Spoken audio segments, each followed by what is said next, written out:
अब वैसे तो आपके शासनकाल में आपको प्रजापति जी याद होंगे ना, आपके मंत्री थे, याद है ना आपको?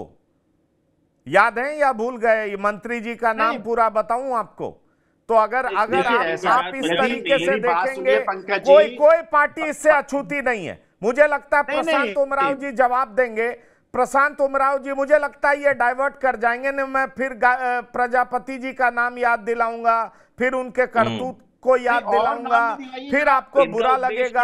अभी इसकी चर्चा नहीं करें, हम लोग डाइवर्ट हो जाएंगे। भूषण सिंह का नाम गिनाएं, पहलवान नहीं, आप बिल्कुल गिना सकते हैं, बिल्कुल गिना सकते हैं। फिर ये हमारा टॉपिक नहीं है ना आज का। सिंह सहगल का नाम ये हमारा टॉपिक नहीं है ना आज का। बता सकता हूँ बीजेपी बीजेपी जिस तरीके से भ्रष्टाचारी पार्टी, क्योंकि ये चुनाव पे बात नहीं करना चाहते, क्योंकि इनको पता है चुनाव पे बात मैं प्रशांत जी आपके पास आना चाहूंगा। पश्चिमी उत्तर प्रदेश में आपने रालोद के साथ गठबंधन किया, जयंत चौधरी जी के साथ, लेकिन राजपूत मतदाता आपसे नाराज हो गए।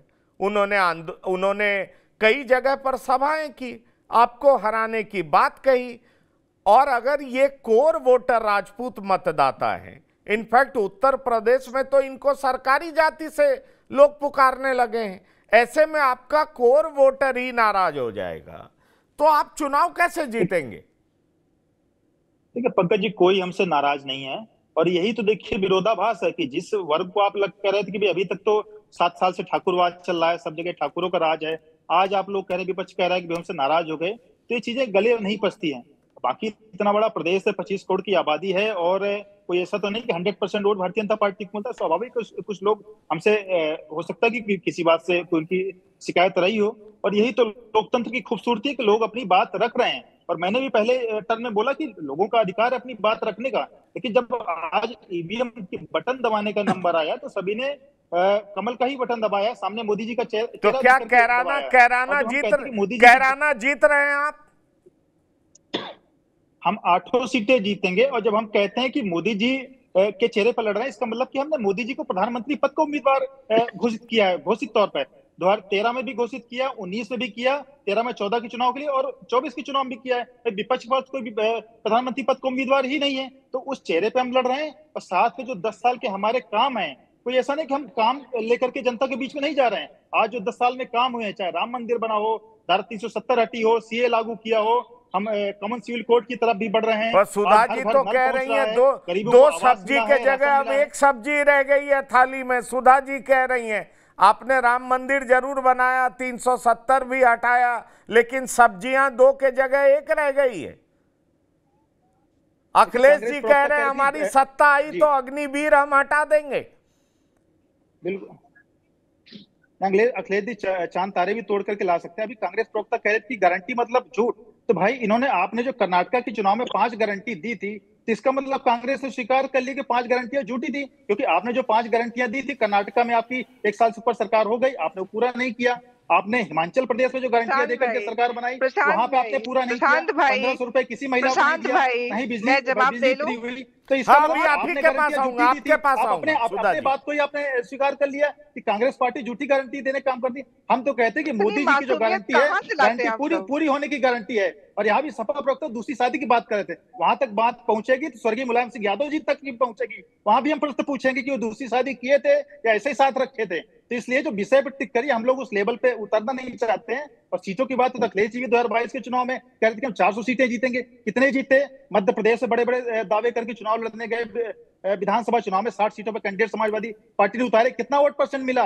0.48%। नोटा को 0.98% मिला, नोटा से भी छोटा वोट मिला है। अभी इनको एक कांग्रेस ने 76 में सीट दी, नॉमिनेशन तक तो महाराज दाखिल नहीं कर पाते हैं, जो इनकी पहले विधायक भी रह चुकी हैं, नॉमिनेशन दाखिल करना आता नहीं है। अब बातें कहेंगे हम कितनी सीटें जीत जाएंगे। अखिलेश जी क्या प्रधानमंत्री पद के उम्मीदवार हैं क्या?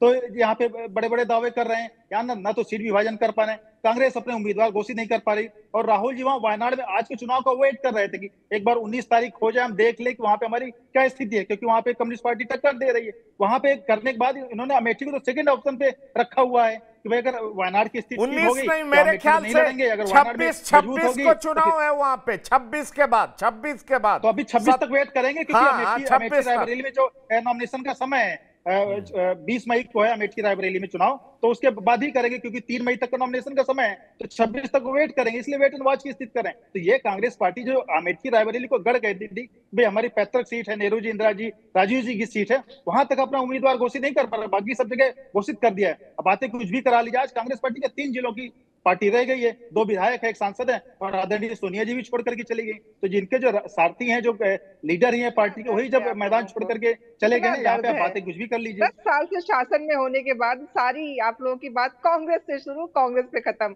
इतना दर्द नहीं रखते भाई। आपने कांग्रेस वहाँ पे गारंटी पूरी कर दी क्या? मुझे सबसे बड़ी पार्टी है, और हिमाचल हम तो आज भी मानते हैं कि देश की सबसे पुरानी पार्टी कांग्रेस है। नहीं नहीं, ठीक है, हम तो आपको सम्मान दे रहे हैं, आपका नाम लेके। हम तो मानते हैं कि देश की सबसे पुरानी पार्टी है, और अब आज खत्म होने के कगार पे है, तो कम से कम विदाई संदेश तो हमें देना हमारा बनता है ना। हमारा हक है कि हम आपको विदाई संदेश दें। नहीं, रोहित भाई फेयरवेल देना तो हमारा नैतिक आधार है कि हम आपको फेयरवेल दें। आपने देश को लंबे समय तक चलाया है, नेतृत्व दिया है, हम आपको फेयरवेल देंगे, बहुत अच्छा फेयरवेल देंगे, गाजे बाजे के साथ आपकी विदाई करेंगे। सुधाकर जी, भाई भी आपको देंगे फेयरवेल जी, बिल्कुल। मेरा मानना है पंकज जी, मेरा मानना है कि एक सवाल चूंकि आप मुस्कुरा रही थी, वायनाड वाले बात जब चल रही थी, क्या 26 के बाद सस्पेंस खत्म होगा? इस पर भी थोड़ा कुछ बोलिएगा। पंकज जी, मतलब इस देश के संविधान के किस आर्टिकल में लिखा है कि गुजरात से कोई बनारस में आके लड़ सकता है, लेकिन राहुल गांधी जी वायनाड में या कहीं और नहीं तो लड़ सकता, तो वो तो पहले से सबको पता था। आप 26 तक सस्पेंस लड़ रहे हैं कि नहीं लड़ रहे हैं, ये तो बता दीजिए। ये तो जानने का अधिकार है। राहुल गांधी बड़े नेता हैं, देश के बड़े नेता हैं, हमें जानने का अधिकार है। प्रश्न के बाद उत्तर लेने के लिए समय दिया जाता है। जी बोलिए। जी, बहुत बहुत आभार। तो अब हमारा संवैधानिक अधिकार है, उसका हम इस्तेमाल कर रहे हैं। अगर कहीं लिखा होता कि जैसे ही भाजपा के लोग बोले और हमें उम्मीदवारों की घोषणा करना है तो हम कर देते, लेकिन ऐसा कुछ लिखा हुआ नहीं है, है ना। अगर कहीं लिखा हो तो प्रशांत भाई और रोहित भाई उसको अनाउंस कर दे, आज ही बता दे कि किस आर्टिकल में लिखा है कि भाजपा जो कहे उसी दिन करना है। नहीं लिखा है ना, तो हम लोग संवैधानिक और चुनाव आयोग के अनुसार ही कार्य कर रहे हैं, उससे इतर कोई काम नहीं हो रहा है। दूसरी बात, अभी हमारे प्रशांत भाई इतनी बातों को सवाल है मेरा सुधा जी से, एक सवाल है, अगर आप अलाउ करें तो मैं पूछ लूं। नहीं, ये समाजवादी पार्टी और कांग्रेस के प्रवक्ता दोनों को सवाल है कि आज सब ठीक रहा ना, आप इन्हीं से करवा लीजिए। संविधान खतरे में तो नहीं आया आज के चुनाव में? क्योंकि 4 जून को आप लोग यही कहेंगे ईवीएम लूट गई, संविधान खतरे में आ गया। रोहित जी इनको बोल लेने दीजिए, फिर आप सवाल करिएगा, जवाब देंगे, ये बोल लेने दीजिए। इतनी विवशता, इतनी मजबूरी की 2 महीने में इतनी स्वामी भक्त दिखानी पड़ रही है कि बीच में क्वेश्चन भी करना पड़ रहा है। ये मजबूरियां रोहित भाई कम करिए, इतनी मजबूरी नहीं होनी चाहिए। चलिए दूसरी बात, आपके प्रश्न का उत्तर दे देती हूँ। मेरी कोई मजबूरी नहीं है, मैं अपनी विचारधारा से अपनी बात को रखने के लिए पूर्णतः स्वतंत्र हूँ। मुझे कांग्रेस के लिए ईमानदारी दिखाने की जरूरत नहीं है, मैं ईमानदार हूँ, कांग्रेसी हूं, इसको कहने के लिए बार बार जरूरत नहीं पड़ती है मुझे। मैं अपनी बात के उत्तर पे आती हूँ। इस देश के संविधान ने हर एक व्यक्ति को कहीं से भी चुनाव लड़ने का दिया है अधिकार। तो जो ये प्रश्न खड़ा होता है बार बार, राहुल जी कब, कहां, कैसे, ये सवाल पूछने का अधिकार चुनाव आयोग को होगा, वो पूछ लेगा, संविधान पूछ लेगा। लेकिन नहीं, जिनके पास और कोई काम नहीं है। प्रशांत भाई ने बहुत ही मासूमियत से, मुझे अच्छा लगा, मतलब पहली बार किसी भाजपा प्रवक्ता को इतना शांत और इतना प्यार से बोलते हुए देखा, बहुत अच्छा लगा। और मैं चाहूंगी कि भाई के साथ ही मेरा डिबेट होता रहे, क्योंकि मासूमियत से सारी वो बात कह गए जो इनको अच्छी बातों में कि कौन कौन सा काम किया और जनता क्यों चुने, उसका उन्होंने जवाब ही नहीं दिया। अरे भाई, हर सवाल का उत्तर कांग्रेसी विकल्प में नहीं होता है, कुछ आपके अपने भी काम होते हैं, उसको भी गिना लिया करिए। राहुल जी हर विकल्प का उत्तर नहीं है, कांग्रेस हर विकल्प का उत्तर नहीं है। हाँ, हम कमजोर स्थिति में हैं, जनता ने हमें नहीं चुना है, ये सत्य आपको बताने की जरूरत नहीं, हम जानते हैं यूपी में हर स्थिति क्या है। लेकिन बार बार उसी बात का लेके आप दक्षिण भारत में बात करेंगे प्रशांत भाई, तो आपके पास भी उत्तर नहीं होगा।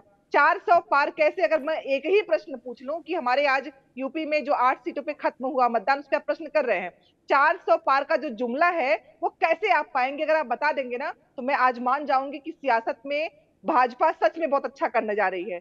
एक बार 80 कैसे, ये बता दें, वो तो छोड़ दीजिए, 400 पार तो मैं बाद में पूछूंगी, 80 कैसे आप पाएंगे? या तो आपने कुछ हैकिंग कर रखी है, चुनाव आयोग आप ये बताइए कांग्रेस की एक सीट पाने की स्थिति है? चुनाव आप एक सीट पाने की स्थिति में आप हमारी सीट छोड़िए, मैं तो आप एक सीट बोल रहा हूँ। क्या आप एक सीट का नाम बता दीजिए कांग्रेस उत्तर प्रदेश में जीत रही हो? आप अमेठी का भी नाम ले दीजिए अगर अमेठी आप जीत पाए, अभी रायबरेली का आप नाम दे दीजिए किसी और, अभी तो उम्मीदवार घोषित नहीं हुआ है। चुनाव को दिखाया आप एक सीट का नाम बता दीजिए कांग्रेस उत्तर प्रदेश में जीतने की स्थिति है 100%। चंडीगढ़ के आप रायबरेली का ही नाम ले लीजिए कम से कम, क्यों नहीं ले पा रही हैं?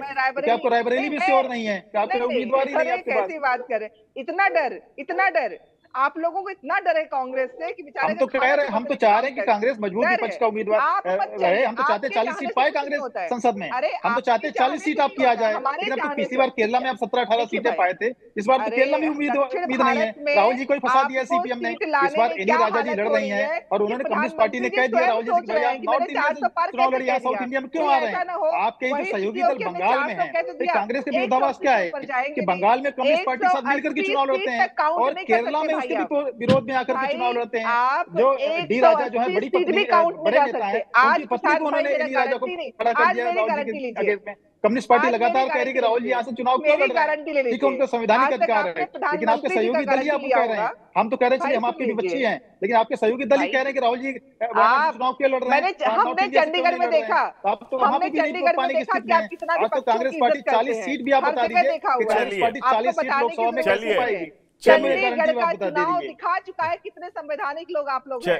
चंडीगढ़ का चुनाव बता चुका है, तो इतना आप अरे इमरजेंसी लगाने वालों से हमें इमरजेंसी लगाने वाले देश के बंधक बनाने से अभी सर्टिफिकेट नहीं चाहिए। उसके बाद मुझे लगता है अभी कोई भी ज्यादा बहुमत जिताया था।